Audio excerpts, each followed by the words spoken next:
अस्सलाम वालेकुम दोस्तों। नावल मेरे हर जाए की किस्मत 17 पेश खिदमत है। चैनल को सब्सक्राइब करें और साथ ही बेल आइकन को लाजमी प्रेस करें ताकि आने वाली वीडियोस के अपडेट सबसे पहले आप तक पहुंच सकें। कमेंट सेक्शन में अपनी आरा से ज़रूर आगाह कीजिएगा। माहिर अफंदी सुबह के 6 बज गए थे उसे जागते हुए। दरवाजे के साथ टेल गए एक तरफ उसे वो चेहरा भूल नहीं रहा था जिसने उसके साथ उस रात को बदतमीजी की। और अब उसे मालूम हो रहा था कि वो माहिर अफंदी है, नजीब अफंदी का बेटा। और दूसरी तरफ मनान अफंदी। या अल्लाह, मैं यहाँ एक और दिन नहीं रुक सकती। वो जल्दी से उठी थी, लैपटॉप उठाया था और लेटर लिखना शुरू कर दिया था उसने। और वो लेटर सीधा मनान को नहीं, निस्वा की असिस्टेंट को किया गया था जिसने फ़ौरन निस्वा को इन्फॉर्म कर दिया था। और मनीषा को फ़ोन आ गया, मैं आज ही नहीं तो मैं आ जाऊँ। मनीषा बेटा, मैं इंतज़ार कर रही हूँ, ऑफिस नहीं घर आना है, पर मैं ड्राइवर भेज रही हूँ। जी अच्छा। मनीषा ने घुटने टेक दी थी। कुछ देर में फ्रेश होकर वो बैग और मोबाइल उठाए जैसे ही फ्लैट से बाहर निकली। पार्किंग में अभी वो एक ख़ास गाड़ी खड़ी थी, मन्नान। मगर मनीषा में हिम्मत नहीं थी विंडो पर नॉक करने की। इस वक्त की भेजी की गाड़ी जैसे पास से गुजरी, मन्नान ने भी गाड़ी स्टार्ट कर दी थी। उसे लगा था मनीषा से ऑफिस में बात कर लगा, मगर जैसे जैसे वो इस गाड़ी को फॉलो करता गया, गाड़ी उनके घर की पार्किंग में रुकी थी। और अब वो सही से पहचान गया था घर के ड्राइवर को, मनीषा। मगर दरवाज़ा खुला और निस्वा मनीषा को गले लगाए अंदर ले गई। अम्मा, सारी रात कहाँ थे? निस्वा ने हाथ बांधते हुए मनान की तरफ देखा था जिसकी नज़रें मनीषा से टकराई थी, जो नज़र बचाते हुए अंदर जा चुकी थी। वो माँ, वहाँ देखना बंद करो, वो अंदर जा चुकी है। मनान को हैरान छोड़कर निस्वा अपनी हंसी दबाते हुए अंदर चली गई थी। तो डॉक्टर हुरब आज किचन में शेफ बनी हुई हैं। ये तो कमाल हो गया भाई। तो वो मामा की लाडली सेक्रेटरी को वक्त मिल गया चक्कर लगाने का। हुरब आगे बढ़ के मनीषा के गले लगी थी। उसने मनीषा को वही इज्जत दी थी जो निस्वा देती आई, सिवाय मनान के। मनीषा घर का फर्द जैसी हैसियत रखती थी। मिस डॉक्टर, आपको तो वो भी फुर्सत नहीं मिलती। कहती थी शिपिंग में हेल्प करूँगी, ये हेल्प की, एंड टाइम पर मैसेज कर दिया नहीं आ सकती ना, मैं तुमसे नाराज़। निस्बा को बताते हुए मनीषा ने मुंह बना लिया था। हुरब मैडम जल्दी से नाश्ता बना ले, मैं मनीषा के साथ स्टडी में हूँ, कुछ ज़रूरी बात करनी है। पर आंटी, हुरब बेटा, मनीषा यही नाश्ता करेगी और जब तक फ्लैट का मसला हल नहीं हो जाता। मनान जाते जाते रुका था और फिर तेज़ तेज़ कदमों से अपने रूम की तरफ चला गया। कम बेटा, कुछ खिचड़ी पक रही है माँ, वरना कभी किसी को भी घर में रुकने का ना कहती। पीछे आती जलने की स्मेल पर मुलाजमा की चीख से हुरब जल्दी जल्दी वापस किचन में दाखिल हुई। ध्यान अभी भी ऊपर स्टडी रूम की तरफ जा रहा था। नजीब बेटा, बात सुनो, ज़हीर आया नीचे और वो बहुत शर्मिंदा। उसकी शर्मिंदगी गई फाड़ में। उसे कहें चला जाए यहाँ से। नजीब जिम से सीधा अपने रूम की तरफ बढ़ा था। नजीब, वो आपके दोस्त हैं, आप एक बार बात सुन लें। हमारा के हाथ में पकड़ा जूस के गिलास को भी झटक दी थी नजीब ने और रूम का दरवाज़ा बंद कर दिया था। ज़हीर बेटा, वो ज़रा गुस्से में है। पर वो गुस्से में क्यों है? मामू तो कभी गुस्सा नहीं करते। लीजा ने जैसे ही सवाल किया, बाकी बच्चों ने भी तशवीश से अफंदी साहब को देखा था जो दांत पीसते रह गए। माजी का कोई राज, कोई बात बच्चों के सामने नहीं आई थी। यहाँ तक कि बच्चों को ये भी मालूम ना था निस्बा भी थी, कुछ लगती थी। ये खुदगर्जी ही तो थी। इस खानदान की बड़ी बहू का वजूद छुपा दिया गया था सबसे। बात सुनो मेरे। ज़ाहिर शर्मिंदा होकर उठ खड़ा हुआ था और जाते जाते अमारा के कान में ये कहते ही वहाँ से चला गया था। अमारा एक्सक्यूज़ करके जैसे ही बाहर गई थी, वो जितनी नज़दीक खड़ी थी ज़हीर के, वो नजीब की नज़रें विंडो से उसकी हर नकलो हरकत देख रही थी। ये बाहर क्या कर रही है? नजीब इस वक्त ज़्यादा शाकड़ हुआ था जब ज़हीर ने बात करते करते अमारा के कंधे पर हाथ रखा था। और इस वक्त उसे माजी की एक बात याद आ गई थी। फॉर गॉड सेक, वो मेरा दोस्त है निस्बत, जिगरी दोस्त। तो इसका मतलब क्या हुआ? वो मेरा हाथ पकड़ सकता है? हाथ दोगे नजीब आप भी? निस्वा, वो ज़हीर है, हमारे घर का एक फ़र्द है। उसने माफ़ी मांगी, ये दूसरी बार माफ़ी मांगी। जब मैं कह कि मुझे पसंद नहीं किसी गैर मर्द का मेरा हाथ पकड़ना, तो फिर क्यों आप समझ नहीं रहे नजीब? निस्वा, आप मेरी बात का गलत मतलब नो, मुझे कोई सफाई नहीं चाहिए। मैं कह चुकी हूँ, चाहे आपका दोस्त हो, कज़न हो, मैं बर्दाश्त नहीं करूँगी। अगर फिर से उसने मेरे हाथ तोड़ पकड़ा, मैं मुंह तोड़ दूंगी। अच्छा बाबा, अगर सही ने फिर से हाथ पकड़ा तो मैं उसका मुंह तोड़ दूंगा। That's better mister Najeeb Afandi. गुस्से से भरी निस्बा को अपनी आगोश में जैसे ही लिया था, निस्बा खामोश हो गई। नजीब जी दादी। निस्वा को वापस अपनी ज़िंदगी में लाना चाहते हो तो मेहनत करो, ऐसे हाथ में हाथ रखकर मत बैठो। दादी बहुत देर हो गई है, वो लोग खुश हैं, मेरी हसरत ही रही कि अलग होकर निस्वा को मेरी ज़रूरत पड़ेगी। नजीब बेटा एक बात कहूँ, नजीब कहते कहते कबर्ड से सूट निकालने लगा था ऑफिस के लिए। जब दादी की बात ने नजीब अफंदी के हाथ रोक दिए थे। तुम अभी भी शर्मिंदा नहीं हो जो तुमने निस्वा के साथ किया, अपने बेटे मनान के साथ किया। नजीब कोई बाप अपने बेटे से इतनी नफरत नहीं करता। क्या निस्वा ने चीट किया था? क्या मनान तुम्हारी औलाद नहीं? किया वो नाजायज है? दादी वो चिल्लाया था और दरवाज़ा इतने ज़ोर से बंद किया था अलमारी का कि पीछे वाल के साथ लगी थी सब चीज़ें गिरने लगी थी।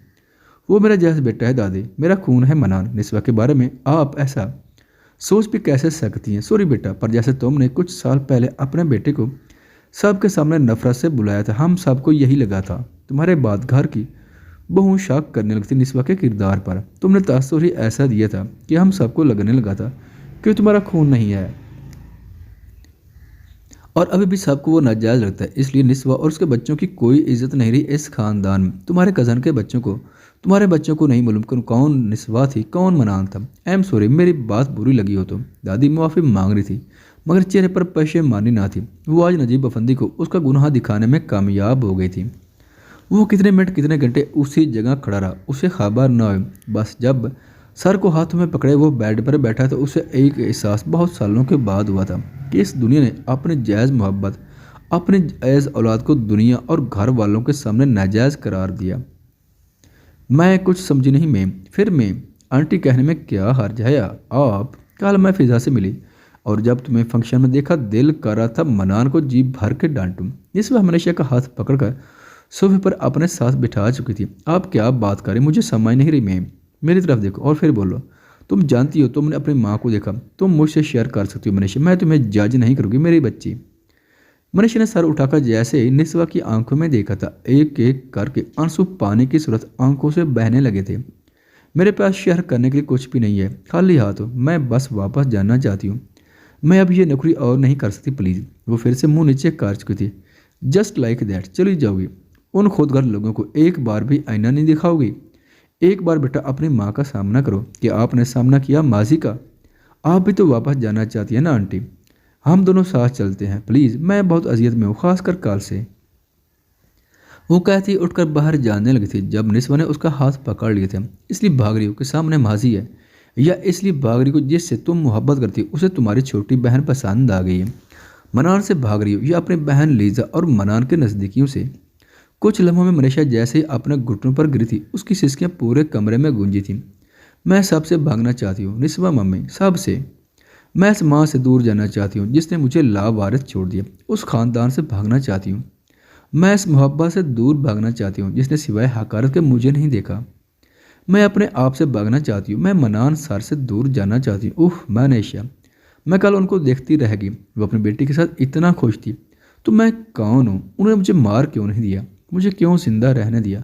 मेरे माँ बाप ने। जिस भी घुटनों के बाल बैठ गई थी। मनीषा को अपना सीने से लगा, उसका चेहरा भी आंसू से तार हो गया था। तुम में और मुझ में फ़र्क क्या है जानती हो? तुम अपने मर्द से जानना चाहती हो और मैं बेबसी में। मनीषा, मैंने तुम्हें यहाँ इसलिए बुलाया क्योंकि मैं जानती हूँ मेरे जानने के बाद अगर मनान को कोई संभाल सकता है तो वैसे तुम हो। मैं कुछ समझी नहीं, मेरे पास वक्त बहुत कम है। मैं नहीं चाहती जो गलती मुझसे हुई वो मेरे बेटे से भी हो। मैं नहीं चाहती मनान उस ख़ानदान में शादी करे और तुम्हें मनान को रोकना होगा। जैसे भी करो, जो भी करो। निस्वा मनीषा के सवाल को इग्नोर करके अपनी बात सामने रख चुकी थी।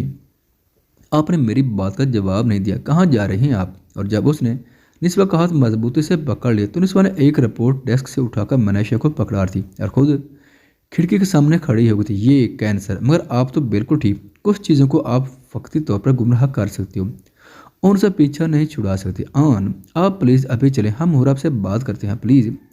हम सबसे बात करते हैं, आप वक्त ज़ाय मत करें। कोई फ़ायदा नहीं, मेरे पास इतना वक्त है कि अपने बच्चों को वापस ले जा सकूं। तुम मुझसे वादा मनान को अपनी मोहब्बत का एहसास दिलाओगे मनीषा? मैं नहीं चाहती वो वहाँ जाए प्लीज़। निस्वा ने जैसे मनीषा के सामने हाथ जोड़े थे, मनीषा ने उन जुड़े हुए हाथों को अपने माथे से लगाकर बोसा लिया था। आप जैसा कहेंगे वैसा होगा। माहिर साहब, वो लड़की सुबह से बिल्डिंग से ऑफिस के लिए निकल गई। कितने घंटे से इंतज़ार कर रहे थे फजूल में। माहिर ने गिलासेस उतारकर बैक सीट पर बैठे दोस्त को देखा था। क्या वॉचमैन को पैसे खिलाकर पूछ कर आए हूँ? हम क्या आगे क्या? आगे कुछ नहीं, बस उसे इम्प्रेस करना है। देखते हैं। मार भूल गया है। वाजिद वॉच आउट मैन क्यों मायर को पंप कर रहा है? दूसरे दोस्त ने डांटा था। मैं कुछ नहीं भूला और भूलने भी नहीं दूंगा। Just wait and watch. उससे शादी करूंगा और वो एक थप्पड़ जो उसने मुझे मारा है उसे हर रोज़ जलील करके दिया करूंगा। वापस गिलासे लगाए उसने गाड़ी फुल स्पीड में भगा दी थी। वो दोनों दोस्त चुपचाप बैठ गए थे। वो दोनों ही जानते थे माहिर के गुस्से को। निस्वा मेरी बात सुन ले। ऑफिस के बाहर खड़े उस शख्स ने बिल आकर रास्ता रोक ली था निस्वा का। सर रास्ता छोड़ें। अगर आप मिलना चाहते तो अपॉइंटमेंट लीजिए। गार्ड ने जैसे नजीब के कंधे पर हाथ रखकर पीछे करने की कोशिश की थी। नजीब अफंदी ने उसे पीछे धक्का दे दिया था। हाथ मत लगाना, बस आप इंतजार कीजिए, मेरा यहीं पर मैं। निस्वा की एक नज़र ने गार्ड को पीछे कर दिया था। हर जगह तमाशा करना जरूरी है। वो नजीब का बाजू पकड़े एक कॉर्नर पर ले गई थी। निस्वा मेरी बात सुने प्लीज, गुस्सा खत्म करके घर चलें। घर चलें किस लिए?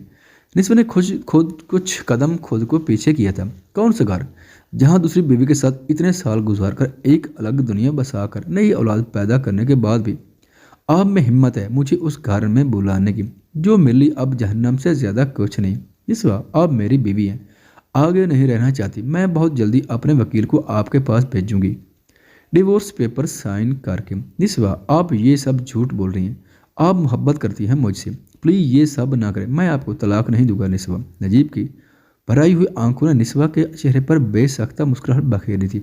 आपसे तलाक कौन मांग रहा है? मैं दूंगी और ये किस्सा ख़त्म कर दूंगी। और हमारे बच्चे बच्चे भूल गया मेरे बेटे को घर से निकालने से पहले किन अल्फाज से नवाजा था। नजीब आपके पास कुछ भी नहीं है मुझे रोकने के लिए। मैं मोहब्बत करता हूँ निस्वा।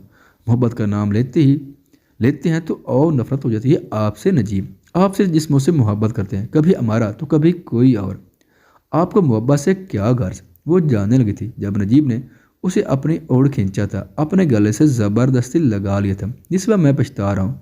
आप नहीं पछता रहे, यकीन जानिए। जिस दिन नजीब अफंदी आप पछताएंगे आप में हिम्मत नहीं रहेगी मुझसे नज़रें मिलाने की। जिस दिन आप पछताएंगे आप मेरे पास नहीं मनान के पास भागेंगे। आप अभी पछता नहीं, बस पॉइंट स्कोर करें ताकि आप मुझे वापस उस झूठी दुनिया में कैद कर सकें और एक ही राग अलापते रहें, मुझे तुमसे मोहब्बत है।